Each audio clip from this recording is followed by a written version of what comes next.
Astaghfirullahaladzim. Astaghfirullahaladzim. Astaghfirullahaladzim. Assalamualaikum warahmatullahi ta'ala wabarakatuh.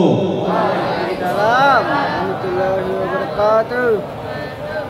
Kita ulangi sekali lagi. Habib doakan, yang jawab salam paling kencang insya Allah sebelum meninggal dunia bertemu dengan Nabi besar Muhammad Sallallahu Alaihi Wasallam. Kita ulangi sekali lagi. Assalamualaikum warahmatullahi ta'ala wabarakatuh.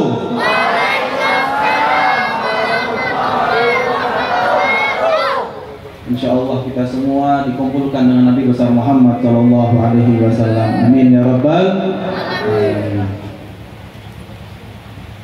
Alhamdulillah alladzi 'allama bil qalam 'allamal insana ma lam ya'lam akramana bi Qur'anil muhakkam fahuwa darul masun wal jawharatul maknun wa akmala dinana wa atamma alaina ni'mah wa akramana bi khairin nabi Muhammadin sallallahu alaihi wasallam fakunna bihi khaira ummah. Alhamdulillah alladzi awqafana fi hadhil mahadir walladzi ashhadana fi hadhil masyahid falakal hamdu ya Rabb hatta tarda walakal hamdu idza radit walakal hamdu ba'da ridha. Allahumma salli ala sayyidina Muhammadin tibbil qulubi wa dawaiha wa afiyati abdani wa shifaiha wa nuril absar wa diyaiha wa qutil alwahi wa idaiha wa ala alihi wa sahbihi wa sallam. Ijtama'na asa ya rabbi dha jama' ma'yun nas'alallah subhanahu wa ta'ala an yaj'al sa'ah min sa'atil wafa amin, sa'ah min sa'atil ata amin, sa'ah min sa'ah wasal bin nabi wa ahlil kisah amin ya rabbal alamin. Nah Habib dari tadi ngomong apa nih, bahasa Arab terus. Alhamdulillah, segala puji bagi Allah subhanahu wa ta'ala yang pada malam hari penuh keberkahan ini Allah subhanahu wa ta'ala mengumpulkan kita di perkumpulan yang mulia bersama orang-orang yang mulia. Di depan sini ada para habaib, para keturunan Nabi besar Muhammad sallallahu alaihi wasallam. Mudah-mudahan kita doakan mereka semua panjang umurnya, sehat jasadnya. Mudah-mudahan Allah berkahi hidup mereka semua. Mudah-mudahan kehadiran mereka di sini membawa berkah dan manfaat bagi kita semua. Amin ya rabbal alamin. Dan juga tidak lupa kita doakan para guru-guru, para sesepuh yang hadir di antara kita, yang Al-Fagir tidak bisa sebutkan nama mereka semua. Mudah-mudahan mereka semua panjang umurnya, sehat jasadnya. Mudah-mudahan rezekinya diberkahi Allah subhanahu wa ta'ala. Mudah-mudahan kehadiran mereka semua menambahkan keberkahan di acara ini. Amin ya rabbal alamin. Dan juga tidak lupa Al-Fagir mendoakan kita semua yang hadir di sini, baik yang bungas, baik yang irang, baik yang apa nih, cantik apa bahasa Banjarnya? Hah? Berarti bungas tuh laki-laki sama perempuan? Hah? Betul? Bungas laki-laki, bungas perempuan, ya, semuanya, yang hitam, yang pendek, yang ganteng. Karena di sini paling ganteng ulun insya Allah. Semuanya insya Allah Allah panjangkan umur kita semua. Allah sehatkan jasad kita semua. Mudah-mudahan Allah berkahi hidup kita semua. Mudah-mudahan yang punya hajat Allah kabulkan hajatnya ya Rabb. Mudah-mudahan yang lagi sakit Allah angkat penyakitnya ya Rabb. Mudah-mudahan yang ingin nikah lagi Allah tambahkan istrinya ya Rabb. Waduh, hati-hati pulang nanti hilang, digoreng Dian. Hati-hati. Insya Allah yang punya hajat semuanya Allah kabulkan hajatnya. Amin ya Rabbal Alamin. Dan juga kita mintakan kepada Allah Subhanahu wa Ta'ala sebagaimana dikisahkan, diriwayatkan dari Abdullah bin Umar bahwasanya pernah di zaman Abdullah bin Umar ketika beliau sedang mengadakan pengajian, mengadakan acara, ya kurang lebih seperti kita ini aja.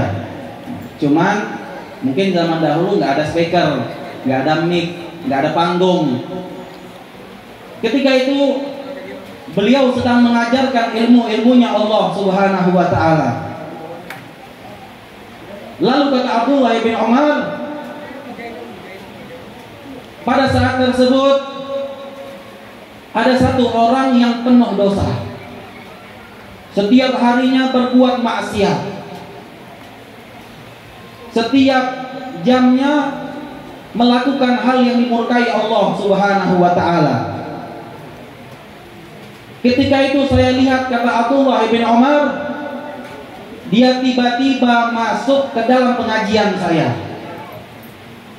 Dan pada saat tersebut, di bulan Rajab yang sama seperti bulan ini, saya mengajak semua orang untuk kembali kepada Allah Subhanahu wa Ta'ala. Saya mengajak kepada semua orang untuk minta ampun kepada Allah Subhanahu wa Ta'ala.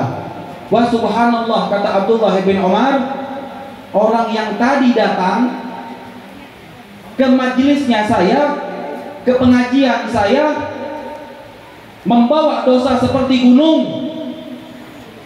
Ketika dia duduk ke dalam pengajian saya di bulan Rajab, saya ajak dia berzikir, minta ampun kepada Allah Subhanahu wa Ta'ala.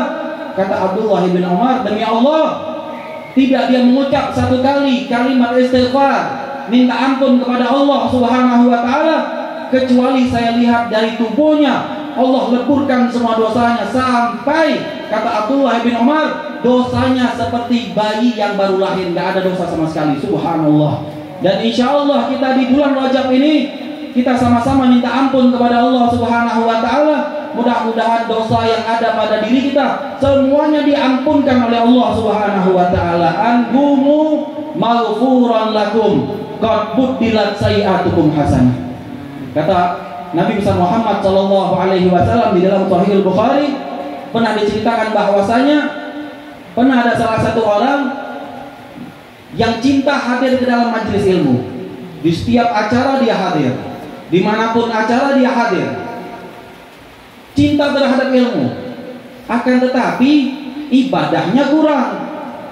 Ibarat kita ini ACDC, sana sini oke, diajak majelis taklim oke, diajak ke diskotik oke.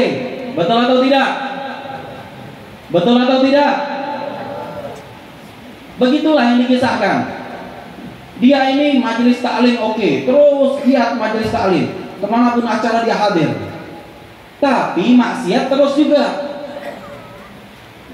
Kata Nabi besar Muhammad sallallahu alaihi wasallam, ketika di hari kiamat, orang yang seperti ini kelak dipanggil oleh Allah Subhanahu wa Ta'ala.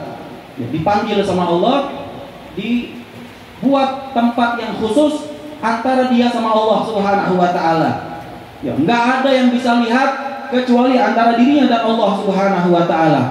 Lalu ketika itu kata Rasulullah sallallahu alaihi wasallam, orang ini ditanya sama Allah. Ini orang sudah gemeter karena disidang langsung sama Allah, bukan sama para malaikat. Disidang langsung sama Allah.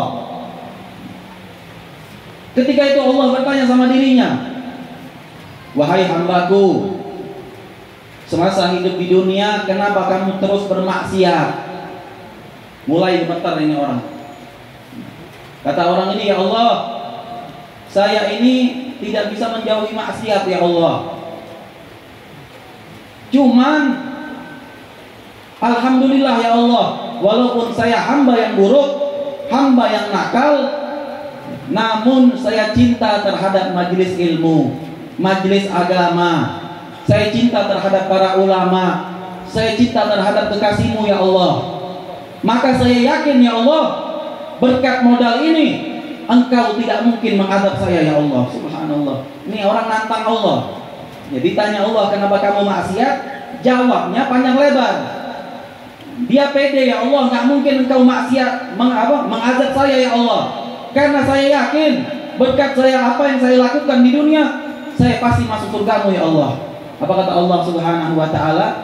Wahai hamba saya, kamu ini saya khususkan ke sini, saya sidang langsung karena saya tahu kamu cinta terhadap majelis-majelis ilmu Nabi besar Muhammad sallallahu alaihi wasallam. Maka bukan tidak mungkin insyaallah kelak kita di hari kiamat ya, banyak orang yang diadab, banyak orang yang dimurkai oleh Allah Subhanahu wa taala ketika di hari kiamat. Insyaallah di malam hari ini, di bulan Rajab yang istimewa, kita menjadi saksi kelak di hari kiamat. Semua pribadi dari kita insyaallah dimasukkan Allah Subhanahu wa taala ke dalam surga yang tanpa hisab. Amin ya rabbal alamin. Apalagi di malam bulan Rajab ini, di samping ada sesuatu perihal yang sangat istimewa, yang sangat agung, di malam yang mulia ini kita memperingati haul daripada wali min auliyaillah. Kita memperingati haul daripada kekasihnya Allah Subhanahu wa ta'ala. Kita memperingati apa yang ditinggalkan sama wali min auliyaillah ya, mudah-mudahan Allah Subhanahu wa ta'ala angkat derajat Guru Zaini, amin ya rabbal alamin. Dan mudah-mudahan kita pun yang hadir di sini Allah angkat derajat kita semua dengan berkat beliau, amin ya rabbal alamin. Dan juga kita peringati haul ya daripada Haji Mas'ad Asri. Mudah-mudahan beliau juga diangkat Allah derajatnya, diampunkan Allah Subhanahu wa taala. Mudah-mudahan berkah dari perkumpulan ini setiap pahala dikirimkan dengan orang yang kita ingat, orang yang kita hauli, amin ya rabbal alamin. Di bulan Rajab Nabi besar Muhammad sallallahu alaihi wasallam beliau mengatakan, Ar-Rajab syahrullah wa Sya'ban syahri wa Ramadan syahru ummati. Nabi besar Muhammad sallallahu alaihi wasallam beliau mengatakan, bulan Rajab adalah bulannya Allah Subhanahu wa taala. Maksudnya bulan Allah itu apa? Maksudnya bulan Allah, ketika engkau masuk ke dalam bulan Rajab, waktunya engkau menanam kebaikan, waktunya engkau memperbanyak minta ampun kepada Allah Subhanahu wa ta'ala, waktunya engkau lebih giat bertakwa, memperkenalkan dirimu kepada Allah Subhanahu wa ta'ala. Ya, karena dikatakan para ulama, bulan Rajab adalah bulannya menanam. Ketika di bulan Sya'ban, itu adalah bulan salawat kepada Nabi besar Muhammad sallallahu alaihi wasallam. Ketika kita bertemu dengan bulan Sya'ban, waktunya kita memupuki apa yang kita tanam. Kalau yang kita tanam kebaikan, maka kita akan menuai hasil yang baik. Kalau kita tanam keburukan, la faidatalah, maka tidak ada manfaat yang akan kita dapati. Setitik engkau lakukan kebaikan di bulan Rajab dan engkau tanami kebaikan tersebut, maka sungguh mulia di mata Allah Subhanahu wa ta'ala. Karena seseorang hamba apabila dia ingin sukses jauh dari azab Allah, ingin menjadi orang yang mulia, maka dia wajib mempunyai dua sifat. Kalau dia ingin sukses, maka dia wajib mempunyai dua sifat. Yang pertama, jangan pernah meremehkan ibadah-ibadah yang kecil di mata kita. Terkadang kita subhanallah melihat sesuatu amalan yang kecil kita remehkan, maunya yang besar terus. Kalau dengar cerita ulama itu satu rakaat, satu hatam juz Al-Quran, pengen ngikutin. Subhanallah. Pian bukan wali, tapi kuali. Jangan ngikutin amalan-amalan para wali, karena kita tidak akan sanggup. Kita lihat baca riwayat Imam Syafi'i. Imam Syafi'i itu tidak lepas satu rakaatnya kecuali hatam satu Al-Quran. Subhanallah. Di dalam riwayat Imam Syafi'i tidak pernah lepas di setiap malamnya kecuali sholat 1000 rakaat. Subhanallah. Shallu ala Rasulillah. Kita bayangkan satu rakaat satu hatam Al-Quran. 1000 rakaat berarti 1000 kali. Wow, kata Habib tadi Imam Syafi'i hatam satu rakaat satu Al-Quran. Saya mau coba di rumah. Subhanallah. Malam pian coba, besoknya pian mati. Jangan. Saya menganjurkan jangan, karena sulit melakukan amalan-amalan yang banyak dan besar. Terus bagaimana ingin masuk surga? Cari amalan-amalan yang kecil. Engkau ta'zimkan, engkau muliakan amalan tersebut, engkau cintai amalan tersebut, engkau jadikan keperluan, engkau jadikan asupan bagi dirimu sehari-hari. Niscaya amalan yang kecil tersebut tidak dipandang kecil di mata Allah Subhanahu wa ta'ala. Jangan kita berharap hal-hal yang besar, karena kita tidak akan kuat mengikuti para wali min awliyaillah. Imam Al-Habib Hasan bin Shalih Al-Bahar Al-Jufri di kota Hadramut, beliau itu ketika membaca surat pendek, ini hanya surat pendeknya saja. Kalau kita standar paling panjang surat apa? Paling surat Al-Ikhlas, paling lagi paling banter Ad-Duha. Itu aja. Kalau Imam Al-Habib Hasan bin Shalih Al-Bahar, beliau itu tidak lepas membaca surat pendek kecuali menghatamkan Al-Quran sampai tuntas. Subhanallah. Di rakaat keduanya tidak menghatamkan Al-Quran. Akan tetapi Al-Imam Hasan bin Shalih Al-Bahar di rakaat keduanya beliau membaca surat Al-Ikhlas sebanyak 70.000 kali. Shallu ala Rasulillah. Kira-kira ada yang sanggup atau tidak? Kalau ada yang sanggup, saya kasih 100.000 sekarang. Ada yang sanggup tidak? Gak akan mungkin sanggup. Al-Fakir pun yang ngomong hanya menyampaikan saja. Kalau disuruh beb, bisa tidak beb baca Al-Ikhlas 70.000 kali? Pian aja, ulun gak sanggup. Cukup ulun 3 kali aja sebelum tidur. Alhamdulillah, Allah gak memerintahkan kita banyak amal. Kalau Allah ingin masukkan surga kepada hamba dengan banyak amal, maka kita tidak akan pantas masuk ke dalam surganya Allah Subhanahu wa ta'ala. Akan tetapi berkah dari amalan-amalan yang kecil yang kita selalu lakukan, insya Allah tidak akan pernah dianggap enteng di mata Allah Subhanahu wa ta'ala. Dikatakan para ulama, habbah idza barakal maula tulaqil hubub. Habbah sedikit satu amalan, idza barakal maula, kalau diberikan Allah keberkahan dari sedikit tersebut, tulaqil hubub, maka akan membukakan pintu-pintu keberkahan Allah yang lainnya. Subhanallah. Sebagai contoh, beb, saya ini gak banyak amalan beb, tapi sebelum tidur beb, saya baca ayat kursi hanya 1 kali beb. Sedikit atau tidak kira-kira? Sedikit atau tidak? Sangat sedikit. Ayat kursi 1 kali. Atau diganti aja deh beb, biasanya saya sebelum tidur beb, saya sholawat 10 kali beb sama Rasulullah Sallallahu Alaihi Wasallam. Kira-kira sedikit atau tidak? Hanya 10 kali. Dibanding para ulama jauh. Jangan ngaku wali kalau hanya 10 kali. Al-Imam Abdullah bin Husain bin Tahir, beliau setiap harinya sholawat 27.000 kali setiap hari.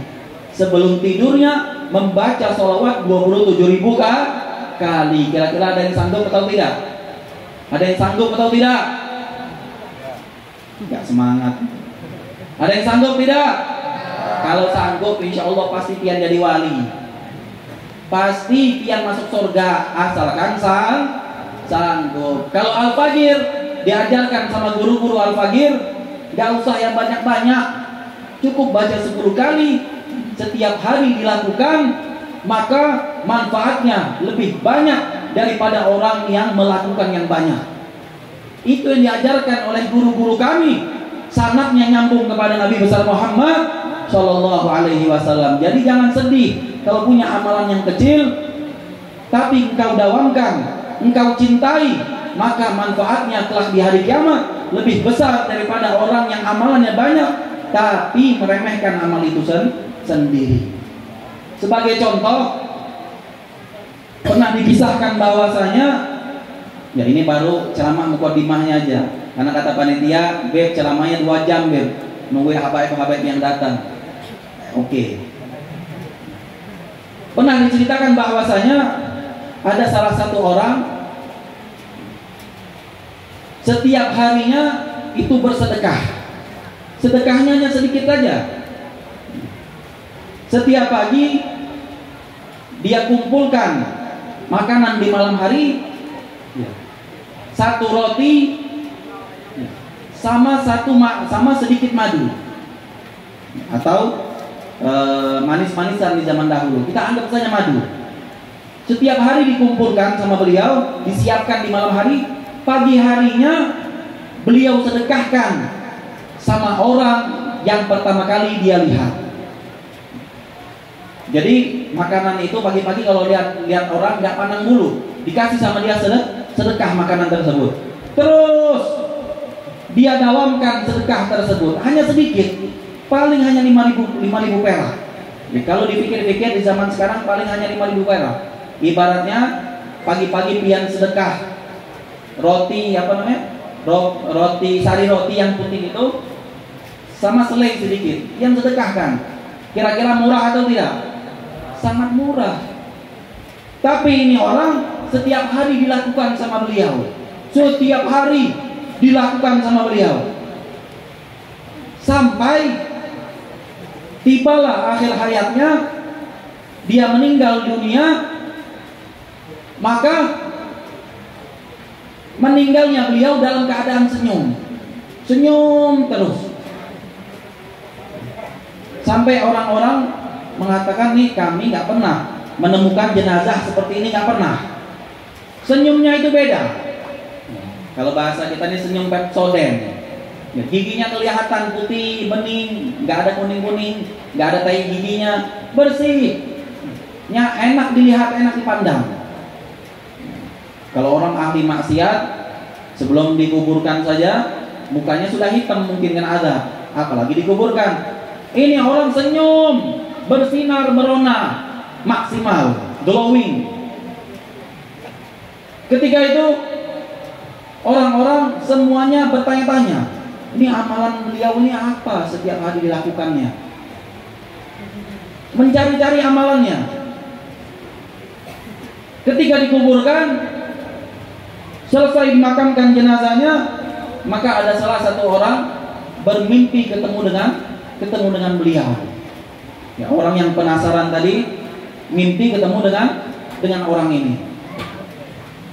Di dalam mimpinya orang ini bertanya sama orang yang meninggal tadi, "Ya fulan,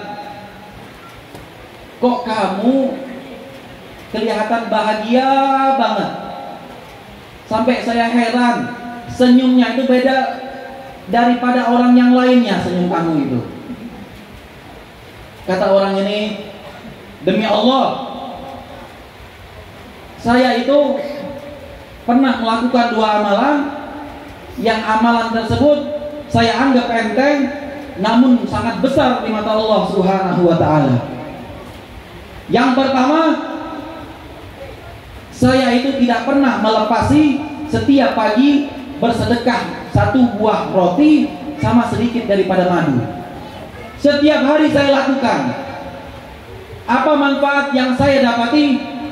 Kata beliau, "Manfaat yang saya dapati dari keistiqomahan saya, ketika saya meninggal dunia, saya dijemput dengan Nabi besar Muhammad Sallallahu Alaihi Wasallam. Makanya saya senyum kalau yang dilihat malaikat maut mukanya merengut. Kalau yang dilihat Nabi besar Muhammad Sallallahu Alaihi Wasallam mukanya pasti senyum. Mudah-mudahan kita semua mati dalam keadaan senyum. Amin ya rabbal alamin. Orang yang ingin mati senyum di dunia ini jangan merengut terus, senyum. Ketemu orang senyum. Tunjukkan engkau dalam keadaan bahagia. Insya Allah meninggalnya juga dalam keadaan bahagia. Amin ya rabbal alamin. Sallu ala Rasulillah. Yang kedua, orang ini mengatakan satu lagi keistimewaan yang Allah berikan terhadap saya. Apa itu? Kata beliau, pernah di satu hari saya itu sudah menyiapkan roti sama madu. Setelah subuh saya keluar dari rumah. Saya tunggu orang gak ada yang lewat. Saya tunggu beberapa menit, gak ada orang yang lewat. Sampai apa? Sampai roti saya ini sudah ingin berubah. Ya karena roti zaman dahulu beda sama sekarang. Roti di Hadramut itu, ini cerita di Hadramut saja, nggak usah yang lama-lama. Kami itu kalau pagi-pagi di Hadramut makan kubus, makan roti itu, kalau terlambat 2 jam saja rotinya dimakan, itu roti kalau dilempar sama anjing, anjingnya masuk Islam. Saking kerasnya, nggak bisa dimakan lagi sudah. Beda sama di Indonesia, alhamdulillah nikmat kita jadi orang Indonesia. Ada sari roti, apalagi merek-merek roti ini yang enak-enak. Di Hadramut nggak ada, makanya mereka itu keterbatasan di dalam urusan dunia mereka. Kata orang ini, saya itu menyediakan roti, saya tunggu orang, namun orang nggak ada yang datang pada hari tersebut. Wah subhanallah, ada seekor keledai lewat dari depan rumah saya. Seekor keledai lewat dari depan rumah saya. Maka saya pikir saya tidak pernah nih, bertahun-tahun saya sedekah, baru kali ini yang lewat pertama kali keledai. Ya sudah, keledai itu saya kasih roti, saya suapi makanan roti saya pakai madu tersebut sampai roti saya habis, lalu saya masuk ke rumah. Subhanallah, amalan yang saya pikir gak ada manfaatnya. Sedekah sama keledai apa manfaatnya? Kalau sedekah sama manusia habisnya jelas. Sedekah sama keledai habisnya dari mana? Saya pikir ini amalan gak ada manfaat. Sampai saya menangis hari itu. Ya Allah, kenapa saya tidak bisa sedekah hari ini ya Allah? Kenapa gak ada satupun manusia yang tidak lewat dari depan rumah saya ya Allah? Menyesal, nangis jadi hari tersebut. Akan tetapi subhanallah, ketika dia meninggal dunia, 2 malaikat datang ingin menghisap dirinya. Sallu ala Rasulillah. Ini penting terjadi dan kisah nyata.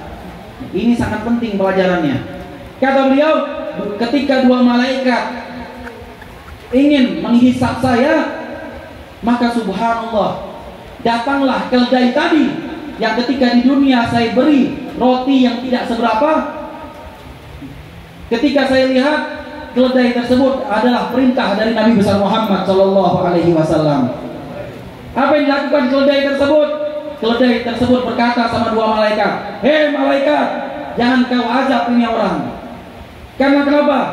Karena pernah dia semasa hidup di dunia, dia mengasihiku sehingga dia memberiku makanan sampai aku kekenyangan. Sallu ala Rasulillah. Sehingga apa?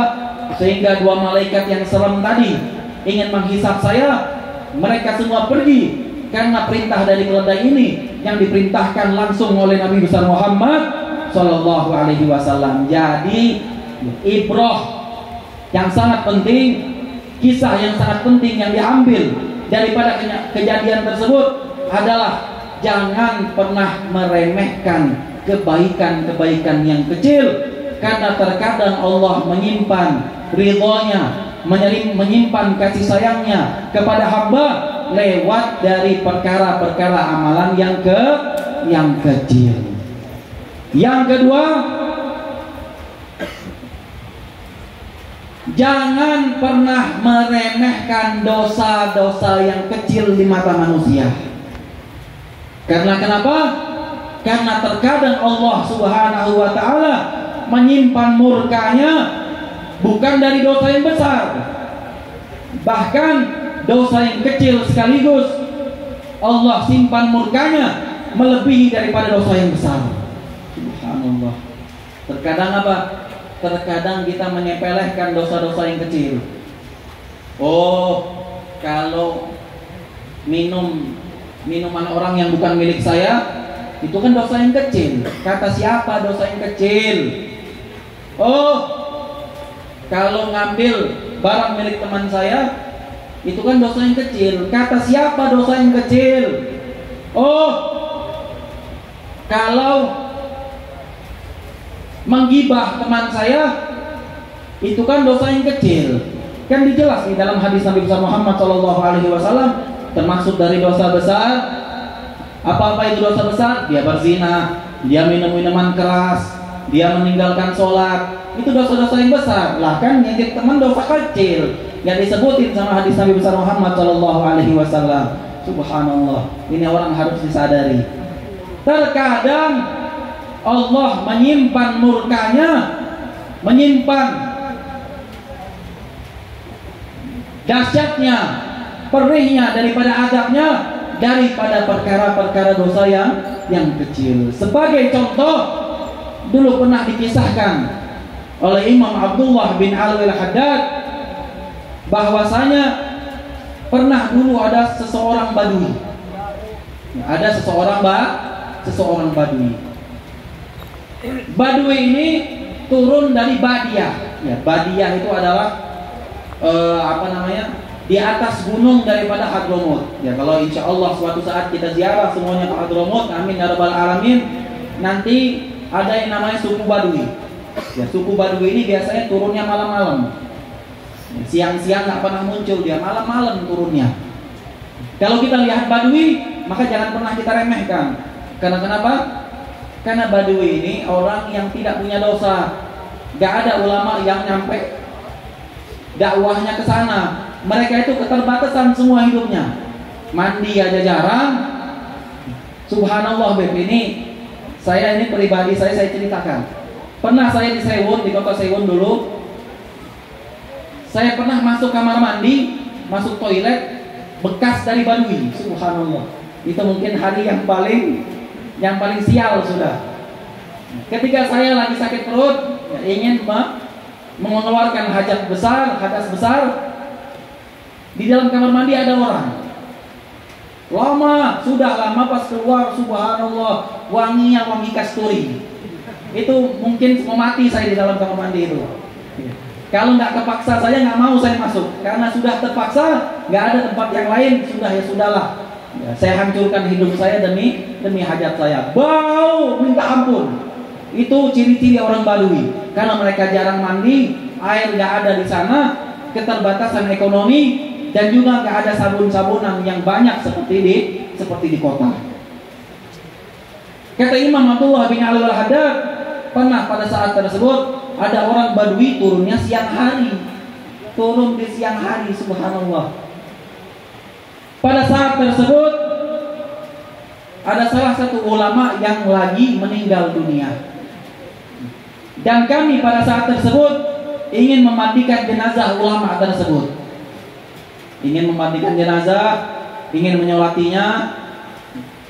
Ketika itu Badui yang polos turun dari gunung, masuk ke dalam masjid, kakinya kotor, pakaiannya jelek, nggak pernah mandi, bau, sampai dikatakan bahwasanya ketika Badui itu masuk, bau yang di satu masjid itu berubah menjadi bau. Subhanallah, bayangkan, ada gahru, ada wangi-wangian kalah dengan bau Badui tersebut. Ketika Badui itu masuk ke dalam masjid, semua orang meremehkan Badui ini. Orang Badui bau minta ampun, subhanallah. Mengganggu aja Badui ini. Sebagian kata Imam Haddad tadi juga ngomong, ini Badui ini nyasar dari mana sih? Kau bisa turun siang-siang masuk ke dalam masjid ini? ngapain ini Badui ikut sholat? Dia ikut sholat, dia nggak ikut sholat, nggak ada manfaatnya bagi jenazah. Subhanallah. Sebagian orang menyangka seperti itu. Padahal mereka tidak tahu jenazah yang disolatkan di hadapan para ulama tersebut diampunkan dosanya oleh Allah. Karena apa? Karena kehadiran Badui tersebut. Shallallahu ala Rasulillah. Ini sangat penting diceritakan karena terkadang kita terlena dengan hati kita. Ketika orang semuanya meremehkan Badui tersebut, tidak menganggap Badui tersebut, bahkan sebagian orang ingin mengusir Badui tersebut. Selesai dari pemandian jenazah, sholat jenazah, Badui tersebut ikut memakami jenazah tersebut. Subhanallah, kata Imam Abdullah bin Alwi al-Haddad,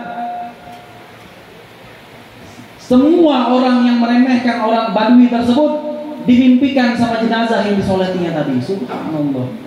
Semua orang yang hadir dimimpikan sama Badui tersebut. Apa mimpinya? Kata jenazah tersebut, fulan, kamu tadi ketika ada Badui, kamu mikirnya apa? Oh, saya terganggu karena dia bau.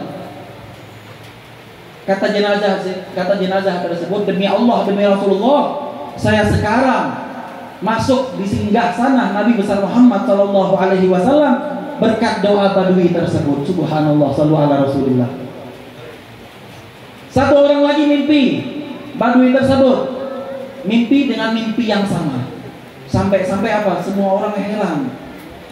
Ketika mereka di subuh hari ketemu sholat berjamaah, mereka semua berkisah semuanya. Saya semalam mimpi jenazah yang kita sholati itu. Oh ya, saya juga semalam mimpi juga.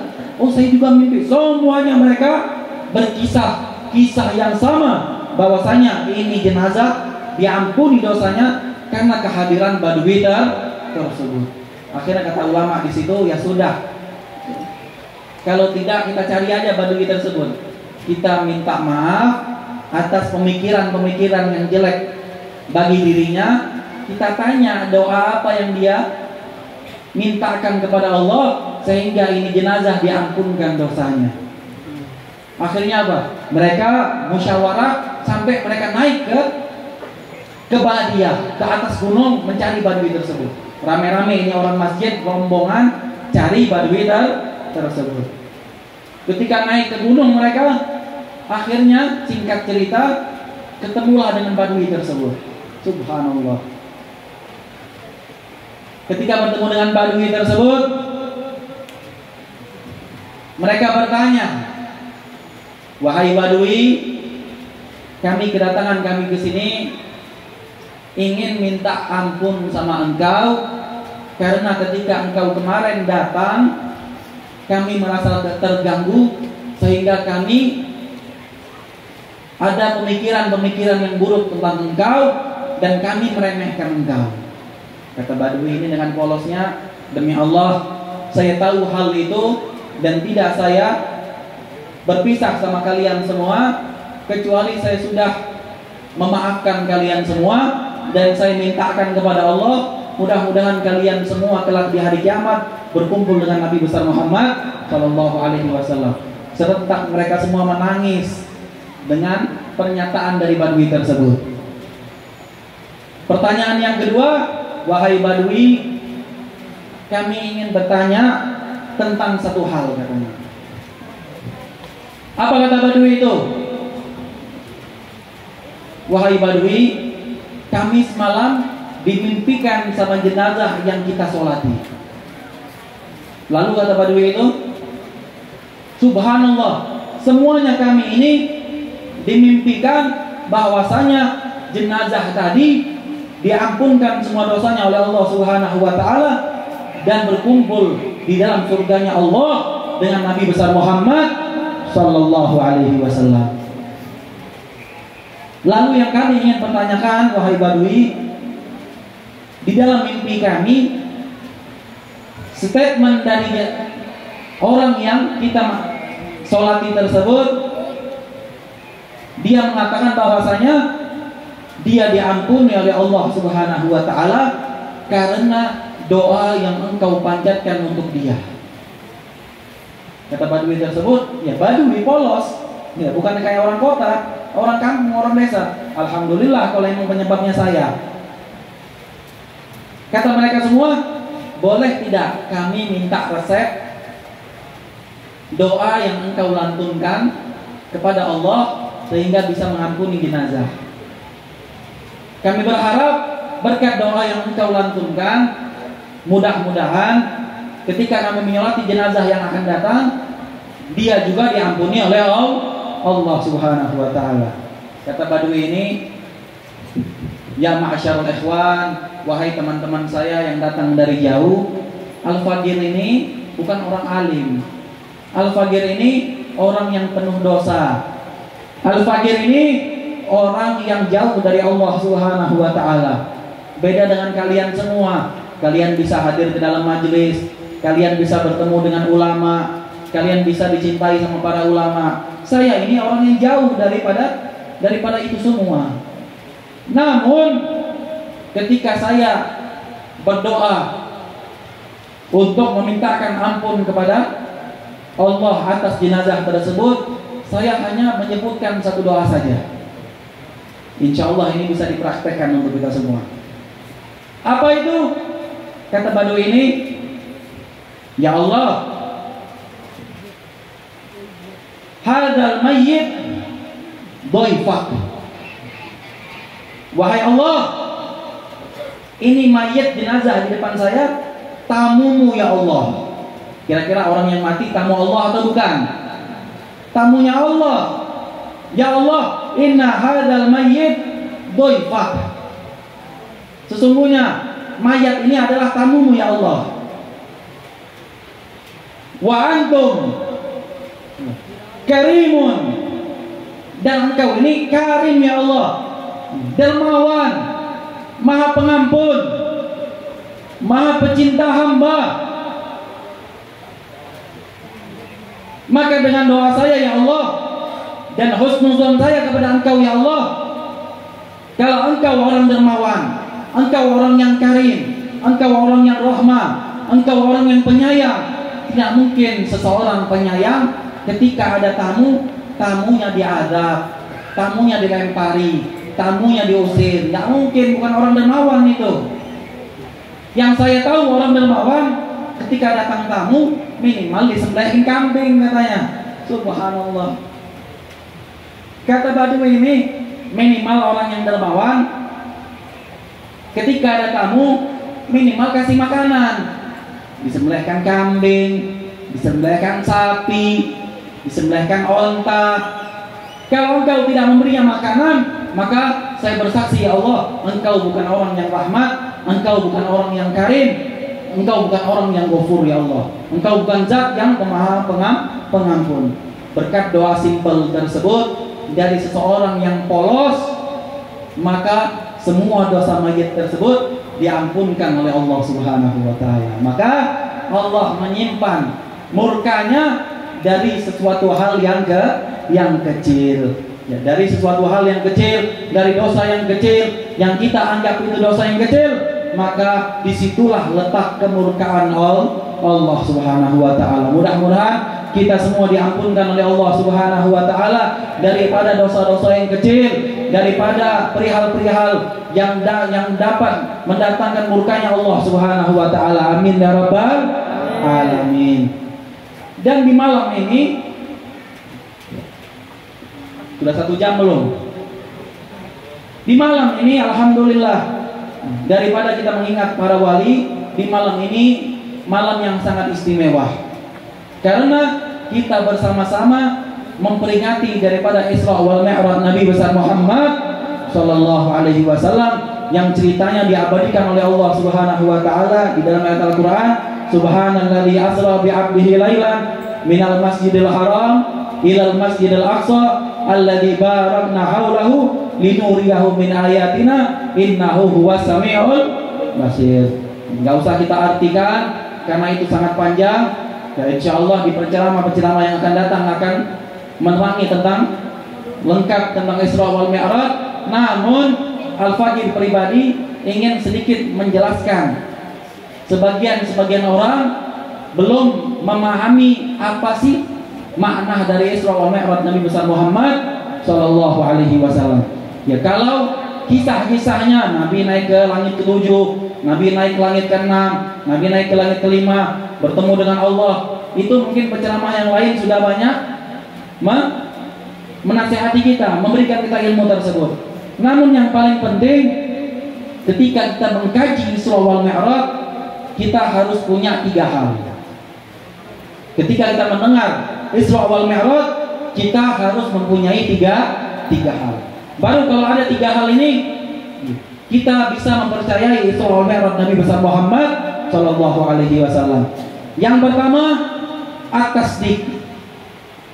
Yang pertama adalah kepercayaan tentang apa yang didatangi oleh Nabi besar Muhammad Shallallahu Alaihi Wasallam. Karena semua yang didatangi oleh Nabi itu adalah datangnya dari Allah Subhanahu Wa Taala. Dikatakan waja'a bisidqi wa tasaddaq bihi.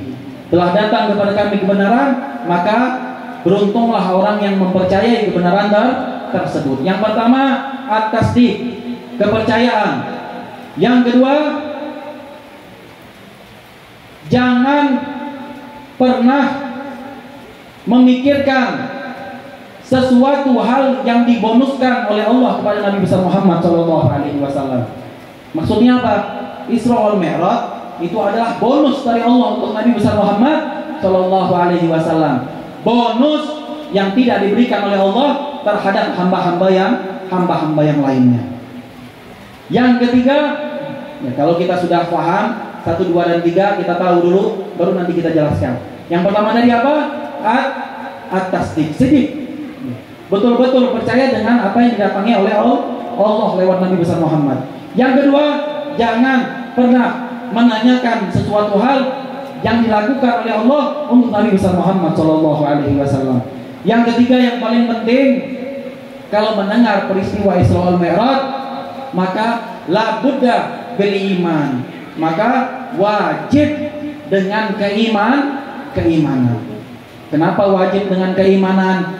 Karena di dalam peristiwa Isra wal Mi'raj terjadi sesuatu hal yang di luar akal sehat manusia. Karena Nabi basyarun la kal basyar.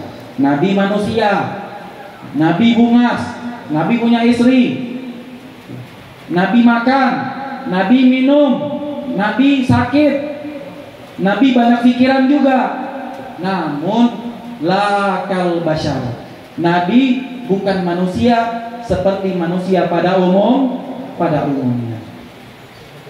Ketika di Isra wal Mi'raj, Nabi diperjalankan oleh Allah Subhanahu wa taala dari Masjidil Haram ke Masjidil Aqsa, naik ke langit ke-7 dengan waktu yang sangat singkat. Bahkan kata Habib Ali bin Muhammad Al-Habsyi, Sahibul Maulid, saking singkatnya peristiwa tersebut, seakan-akan kalau ada manusia yang baru tiduran di kasurnya, ya, karena kalau manusia kalau dia tidur di kasur itu masih membekas. Kira-kira masih membekas atau tidak?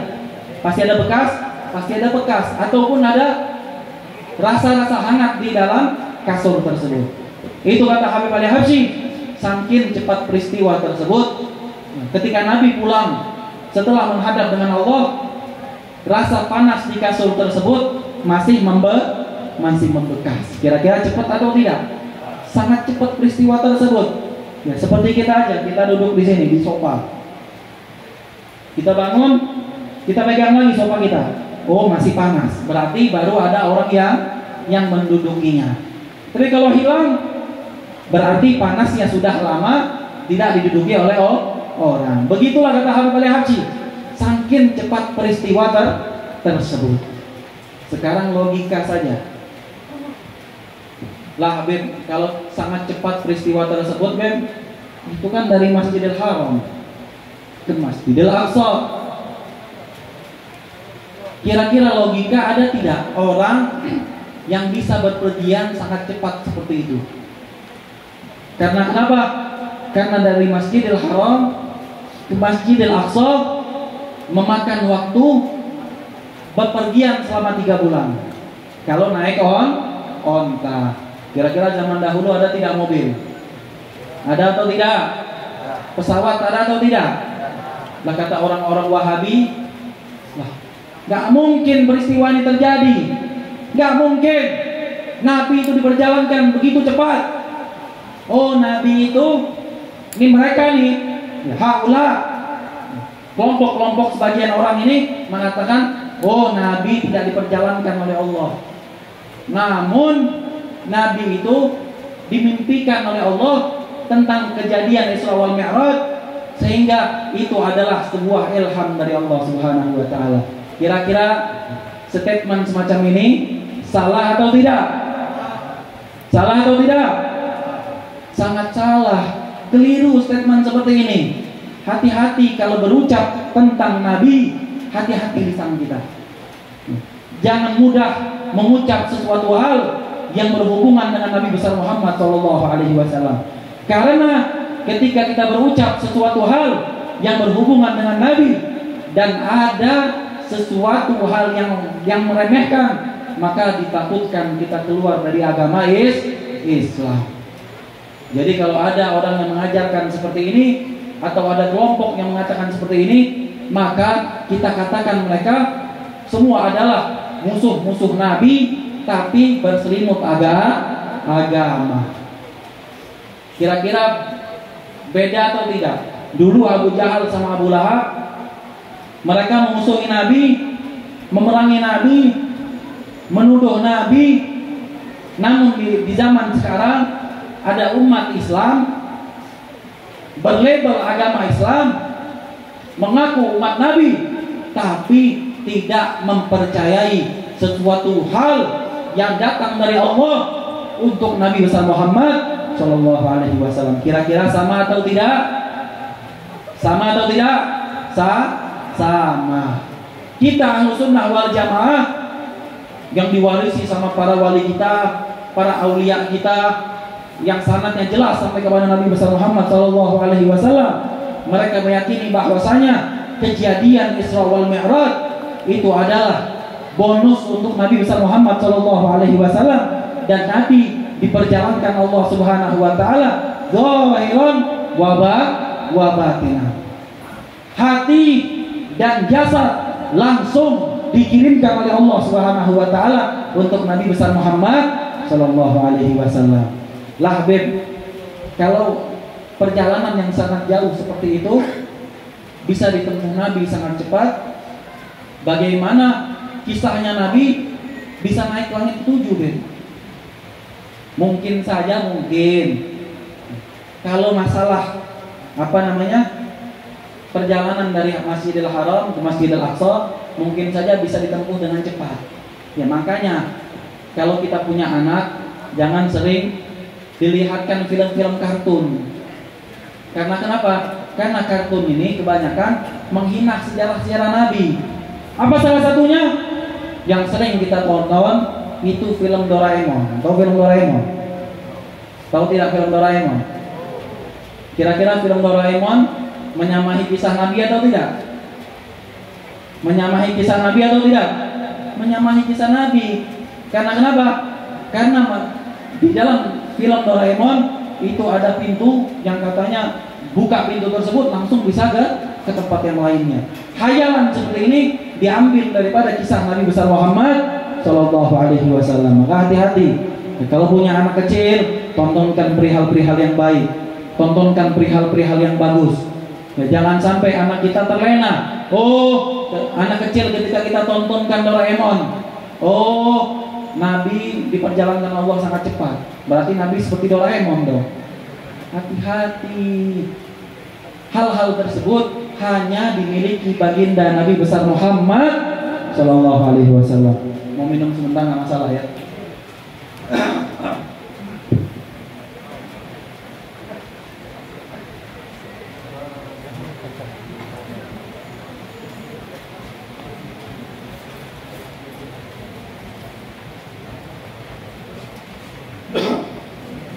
Jadi kembali ke pembahasan kita tadi, jangan pernah menontonkan kepada anak-anak hal-hal yang berbau hayalan.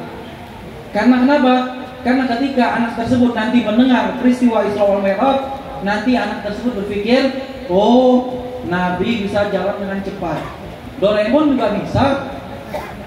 Hati-hati seperti itu. Ya, dan kami pun pernah berjumpa sama orang seperti itu. Ya, pernah kami berdakwah di Bogor. Ketika itu Al-Fagir ceramah tentang Isra wal Mi'raj juga, sama di bulan Rajab. Kami ceritakan tentang Isra wal Mi'raj. Ya, Al-Fagir ceritakan tentang Isra wal Mi'raj. Ada salah satu anak bertanya sama kita. Karena Al-Fagir itu paling senang buka sesi pertanyaan. Paling senang, alhamdulillah. Ketika Al-Fagir bertanya, siapa yang mau nanya? Apalagi kalau yang nanya dikasih duit, wow, sangat senang. Ada anak kecil nunjuk tangan. Dia bertanya, Beb, kan Isra wal Mi'raj itu Nabi itu berjalan dengan cepat, Beb ya? Iya, kita bilang. Kira-kira, Beb, ini anak kecil nggak usah kita permasalahkan. Ya, namun salah bapaknya, salah orang tuanya yang mendidik anaknya. Kata anak tersebut, Beb, kira-kira, Beb, cepetan Doraemon atau Nabi, Beb, ketika menuju suatu tempat, Beb? Subhanallah. Cepetan Doraemon atau Nabi besar Muhammad Shallallahu Alaihi Wasallam. Dan ini yang kita takutkan ketika orang tua terlalu los menontonkan anak-anak tentang kartun, takutnya nanti membawa musibah di dalam pemikiran anak tersebut. Ala kulli hal, Nabi dinaikkan oleh Allah untuk bertemu dengan Allah Subhanahu wa taala dengan kendaraan yang sangat istimewa, dengan kendaraan yang tidak dinaiki oleh orang yang lainnya, khusus untuk Nabi besar Muhammad Shallallahu Alaihi Wasallam. Sampai ke langit ketujuh, Nabi bertemu dengan Allah Subhanahu Wa Taala. Nabi berjumpa dengan kekasihnya. Nabi diperintahkan untuk sholat. Panjang lebar ceritain di situ. Namun ada satu hal yang mau Al-Fagir sampaikan. Ada satu hal yang Al-Fagir mau sampaikan. Di dalam peristiwa Isra wal Mi'raj, Nabi dipertontonkan satu hal yang sangat istimewa dan bisa kita ambil pelajaran. Apa itu? Tentang keimanan anak buah daripada Fir'aun yang sangat kokoh di mata Allah Subhanahu wa taala. Di situ Nabi dipertontonkan bahwasanya ada salah satu pembantunya Fir'aun, dia beriman kepada Allah Subhanahu wa taala. Kira-kira kita berani atau tidak? Kita punya atasan yang sangat seram, atasan mengaku Tuhan, kita mempersekutukan dia. Tidak akan mungkin berani kita. Takarannya mati ini. Ibu yang sangat istimewa. Dia beriman kepada Allah Subhanahu wa taala tanpa diketahui atasannya, tanpa diketahui suaminya, hanya dia dan Allah yang mengetahui. Namun kata Nabi besar Muhammad Shallallahu Alaihi Wasallam, nasib buruk pun menimpa ibunya. Apa itu? Ya, karena ibu ini tugasnya menyisirkan rambut daripada anak Fir'aun. Kata Nabi, ketika ibu ini sedang menyisirkan rambut anaknya Fir'aun lewat dari ibu ini, karena ibu ini sangat benci terhadap Fir'aun. Kata ibu ini, la'anallah, semoga Allah melaknat Fir'aun wa ayalihi wa furu'ihi. Semoga Allah melaknat Fir'aun beserta keluarga besarnya dan beserta semua keturunannya. Itu saking sengkelnya dia sama Fir'aun, keceplos seperti itu. Akhirnya anaknya mendengar, apa yang kamu katakan ini? Kata anaknya. Subhanallah. Ketika Allah ingin mencoba seseorang hambanya, maka disitulah Allah ingin menaiki derajat hamba tersebut sampai berhadapan dengan Allah Subhanahu wa Ta'ala. Kata anaknya Firaun, "Hei, apa yang kamu katakan tadi?" Terdiam pembantu tersebut, tanpa ada sepatah kata pun yang keluar dari pembantu tersebut. "Hei, apa yang kamu katakan tadi? Kalau kamu tidak berkata sama saya sekarang, saya laporkan kepada ayah saya." Ketika mendengar hal tersebut, ibu ini meminta maaf sama anak tersebut. "Maafkan saya, nak. Saya tadi tidak sengaja berkata seperti itu." Kata anak Firaun, "Kamu tadi berkata, semoga ayah saya dilaknat. Semoga keluarga ayah saya dilaknat. Semoga anak-anak keturunan Firaun ayah saya dilaknat." Yang saya pertanyakan, siapa yang mengajarimu hal tersebut? Agama mana yang mengajarkan dirimu perkataan tersebut? Kata ibu ini, "Demi Allah, wahai anak Firaun, saya sudah lama beriman kepada Tuhan saya, yaitu Allah Subhanahu wa Ta'ala, dan saya sama sekali tidak mempercayai bahwasanya ayahmu itu adalah Tuhan." Wah, mendengar hal tersebut, ini anak murka sama ibu ini, sehingga perkara tersebut dilaporkan terhadap ayahnya. Ketika dilaporkan, Firaun murka sama ibu ini. Kata Firaun, "Ya sudah, kalau ada orang yang berani mengganggu singgasana saya, maka resikonya adalah kematian.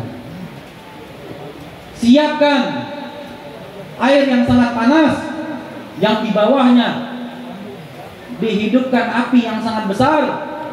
Kalau dia tidak mencabut perkataannya tersebut, cemplungkan dia beserta anaknya, beserta suaminya ke dalam air tersebut." Sehingga anak buah Firaun mempersiapkan air tersebut. Dipanggillah ibu tersebut. "Wahai ibu," dipanggil untuk menghadap tuan kita. Datang ibu ini sama keluarganya. Wah, subhanallah, ibu tersebut mempunyai 2 anak yang masih kecil. Satu anak yang umurnya 3 tahun, satu anak yang masih balita, umurnya belum sampai setahun. Datang dia menghadap Firaun. Kata Firaun, "Wahai ibu, kamu tadi mengatakan bahwasanya kamu beriman kepada zat selain saya. Apakah benar, wahai ibu?" "Benar, wahai Firaun." "Mau tidak kamu mencabut statementmu?" kata Firaun. Di hadapan semua orang, Firaun bergaya. Kata Firaun, "Gak mungkin ada orang ingin mati. Gak mungkin saya malu di hadapan semua orang. Mau tidak kamu mencabut statementmu?" Kata ibu ini, "Tidak. Demi Allah, saya bersaksi bahwasanya Allah adalah Tuhan saya. Kamu adalah orang yang dikutuk oleh Allah Subhanahu wa Ta'ala." Marah Firaun. Apa yang dilakukannya? Suaminya diambil oleh anak buah Firaun, dicemplungkan suaminya ke dalam air yang panas tersebut. Suami pun mati. Kira-kira ada yang sanggup seperti itu? Ada yang sanggup? Jangankan mau mati, dikasih uang saja, ambil ini 5 juta, jangan kau sholat seminggu. Kira-kira mau atau tidak? Kalau saya mau. Kalau kamu mau atau tidak? Mau tidak? Jangan mau. Jangan karena uang kita jauh dari Allah Subhanahu wa Ta'ala. Pernah dikisahkan Mufti Hijaz, ayah daripada Al-Habib Ali Habsyi, Ali bin Muhammad, di kota Mekah. Beliau menceritakan pernah ada orang daripada kaum sultan, orang kaya, ingin mencium Hajar Aswad. Tapi pada saat tersebut orang lagi rame ngantri. Nah, ini bisa kita lakukan insya Allah. Lagi ngantri, penuh orang ingin mencium Hajar Aswad. Yang namanya orang kaya apapun bisa dia lakukan. Bil fulus kullu syai'in tembus. Bila fulus mampus. Punya duit semuanya bisa kita lakukan. Nggak punya duit mati. Apa yang dilakukan sultan ini? Dia perintahkan anak buahnya, kamu sediakan 70.000 dinar. Disediakan duit yang sangat banyak oleh sultan ini apa? Dihamburkannya di depan Ka'bah uang tersebut. Di depan Ka'bah dihamburkannya sampai subhanallah kata Habib Muhammad, ketika orang melihat uang, semua orang berbondong-bondong mengambil uang tersebut. Sampai apa? Sampai sultan ini kenikmatan mencium Ka'bah, subhanallah. Di depan Ka'bah pun sekalian, kalau urusannya soal duit, semua orang pasti buta.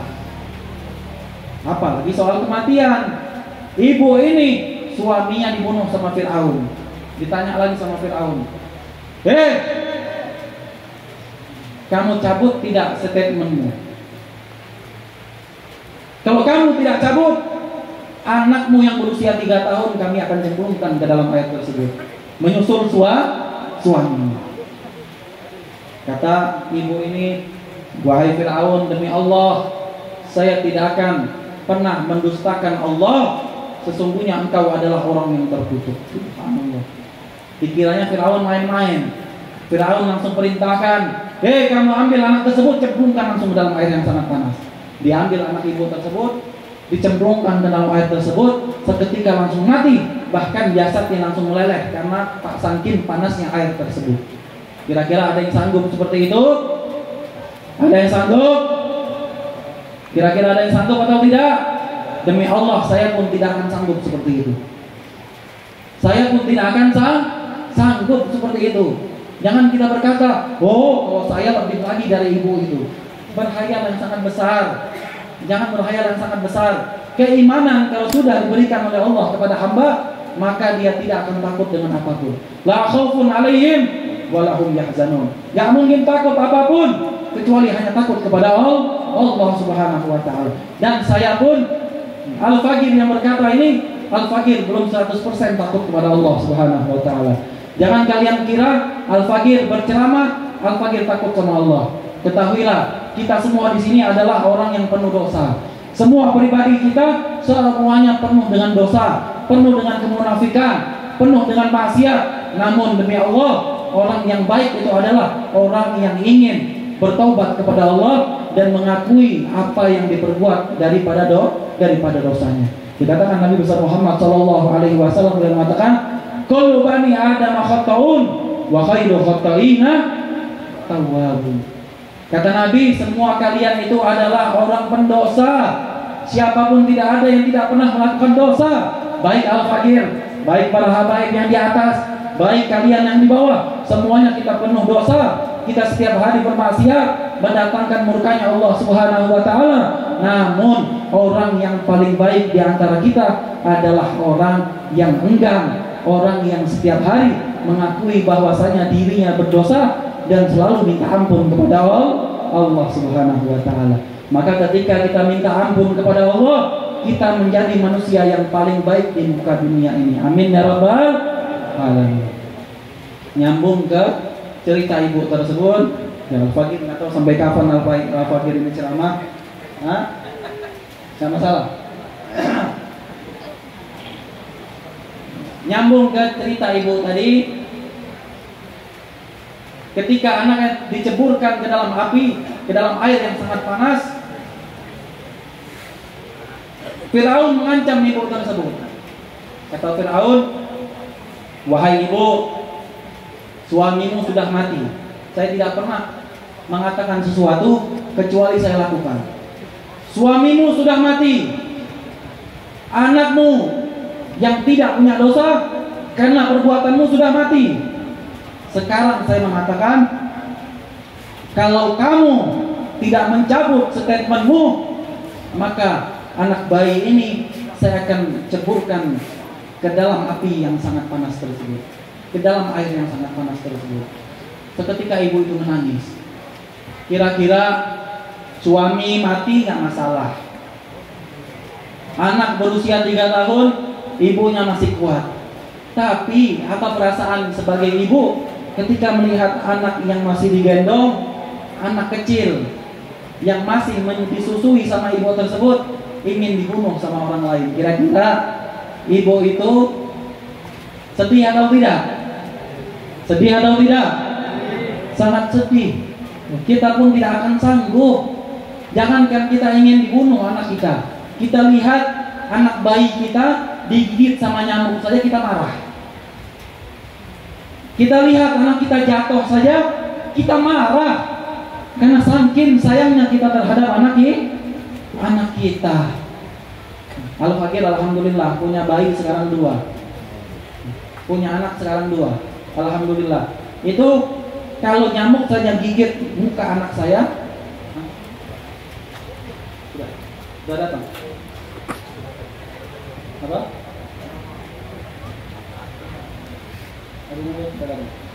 Terakhir kita selesaikan.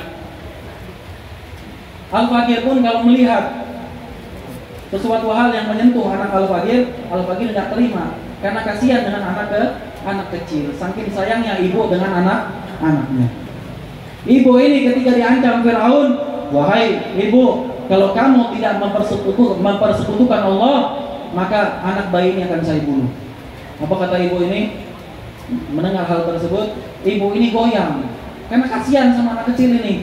Wah, subhanallah, ketika Allah menyayangi seseorang hamba yang ingin mengimani Allah Subhanahu wa taala, Allah jadikan bayi tersebut bisa berkata terhadap ibunya. Apa kata bayi tersebut? Wahai ibu, demi Allah jangan engkau kasihan sama saya. Anak kecil bisa berkata sama ibunya, wahai ibu, demi Allah jangan kamu kasihan sama saya.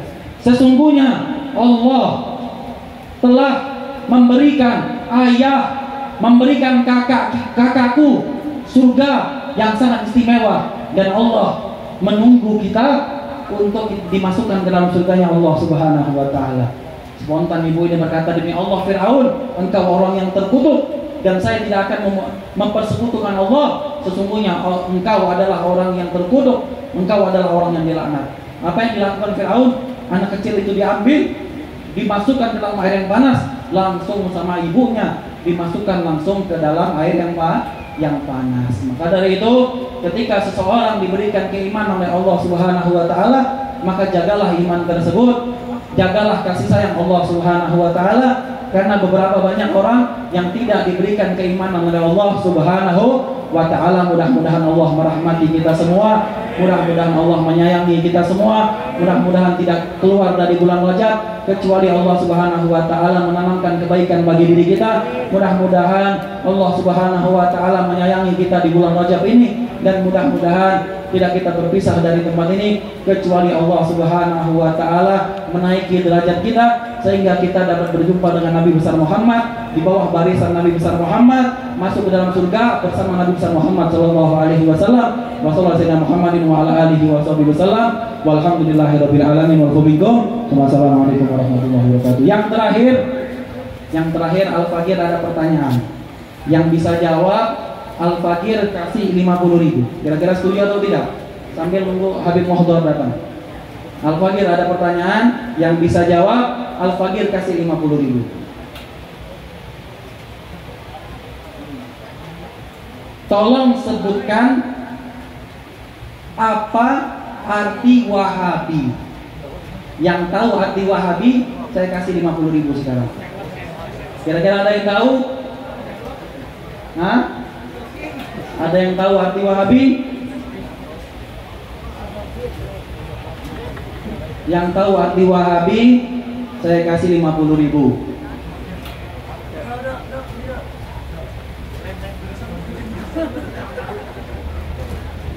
Siapa yang bisa jawab?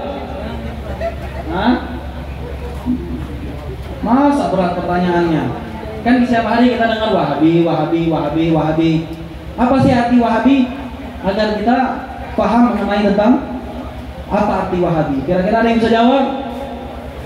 Saya tambahkan jadi 100.000. Jawab. Apa arti Wahabi?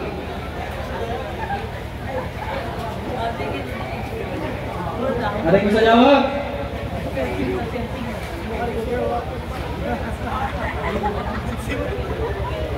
Kita hitung sampai 20. Ada yang bisa jawab atau tidak? 1. Kita naikkan 150.000. 2. Apa arti Wahabi? 3. 4. 5.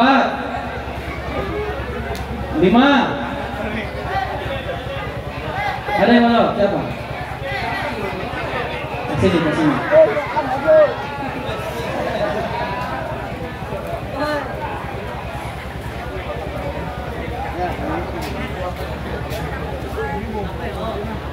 Ya.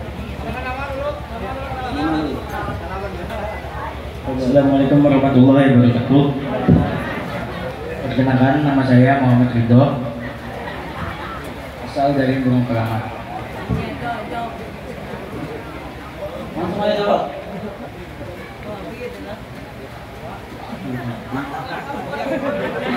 Nah, dikit lagi ini ya. Kan dari tadi kita bahas tentang orang yang tidak mempercayai Nabi. Sekarang saya tanya, yang tidak mempercayai Nabi, Wahabi. Apa arti Wahabi? Ini adalah kursus yang sangat istimewa. Apa arti Wahabi?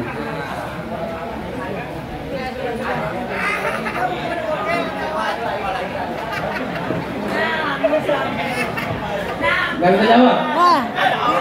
7.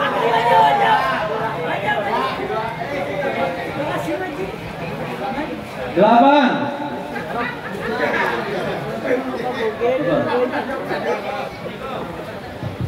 Assalamualaikum, nama Alung Ahmad Syahban.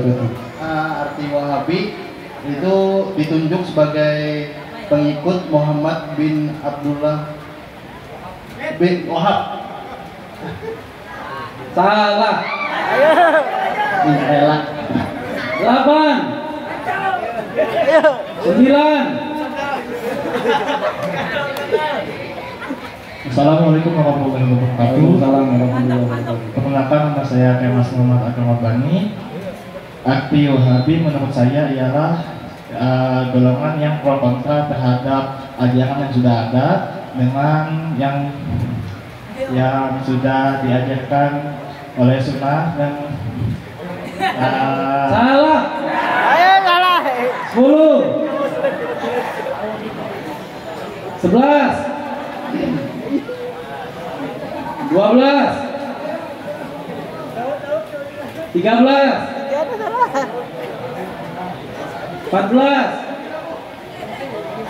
15. Salah. 16. Saya tanya apa arti Wahabi? Bukan saya tanya ajarannya apa arti Wahabi. 17. 18. 19. 20. Gak ada yang bisa jawab. Ingat. Hah? Siapa? Jelong.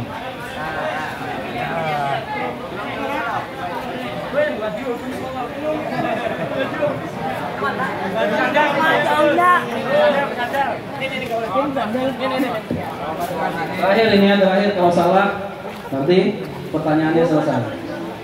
Tapi Komodo juga datang. Enggak datang di sini. Habib Bakarnya? Enggak jadi datang. Assalamualaikum warahmatullahi wabarakatuh. Perkenalkan, nama saya Nur Sipa Dewi Abadi, asal Muhammad. Arti Wahabi adalah keagamaan. Salah.